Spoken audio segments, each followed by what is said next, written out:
کون ہے کہ نوکری کی وجہ سے پریشان ہے.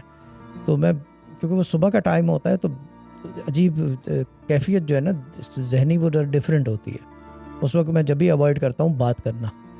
صبح کے 5 6 7 بجے ہوتا ہے اور اس کے اندر میری زبان سے ایک بات نکل گئی. میں نے کہا کہ چیز یہ ہے کہ میں نے کہا کہ کچھ چیزیں جو ہیں اللہ کی طرف سے ہیں اور اس کو ایز اے ٹیسٹ جو ہے آدمی ایکسیپٹ کر لیتا ہے. You absorb that and you be happy کہ یس. جب آپ ٹیسٹ میں آ جاتے ہو اللہ کے تو آپ کو خوش ہونا چاہیے کہ ہاں اللہ تعالیٰ نے مجھے ٹیسٹ میں ڈالا ہے. اس کا مطلب میری اتنی قابلیت اور صلاحیت ہے کہ میں اس کے لیول پہ اترا, اس ایگزامینیشن میں بیٹھ سکوں اور ٹیسٹ دے سکوں اس کا. تو ان کے منہ سے پھر بات نکلی کہ پوری زندگی ہی ٹیسٹ تھی. تو میں نے کہا ٹھیک ہے بات ہو گئی, لائن کاٹ دیں. اس کو کہتے ہیں ناشکری. یہ ناشکری میں چلا جاتا ہے کیونکہ ہم جو بات کر رہے ہیں وہ روشنی کے اوپر کر رہے ہیں.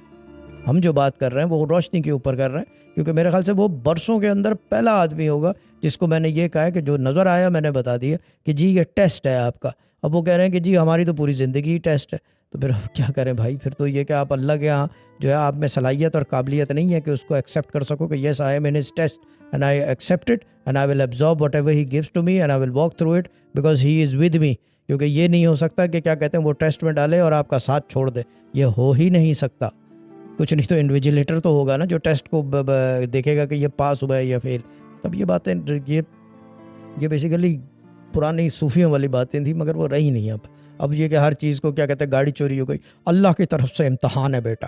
اللہ کی طرف سے گاڑی چوری ہوئی, مٹیریلسٹک گاڑی ہے سالی, اس میں کیا ہے یار دوسری لے لو نہیں تو پیدل پھر لو گے. ٹانگ تو نہیں کٹی نا, جن کی ٹانگ کٹتی ہے وہ ہوتا ہے صحیح معنوں میں ٹیسٹ. اب یہ باتیں کیوں